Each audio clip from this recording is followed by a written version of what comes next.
mga kabebe! Ako ang bebe para nyo.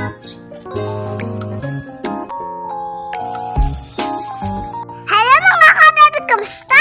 Ako po ang bebe bata for today's video.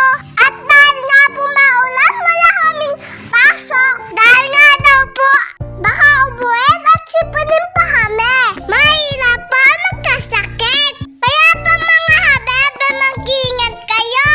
Magdala po kayo ng payong kung aalis kayo ng bahay. At dahil nga wala kaming pasok, ay dito muna ako sa bahay mag-aaral. Mag-aaral po ako magsulat.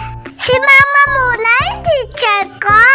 Nako, yali ako dito. Masungit pa naman to. Baka mapitpit yung kamay ko. Joke lang po mga kabebe. Syempre, thank you sa'yo mama sa pagtsatsaga sa pagtuturo sa aming dalawa ni ate. Kahit na sobrang busy mo at maraming trabaho. Kaya naman po, kami ay susunod at palagi makikinig sa'yo. Magpasensyahan mo na minsan ay madalas pa lang makulit at pasaway kami ni ate.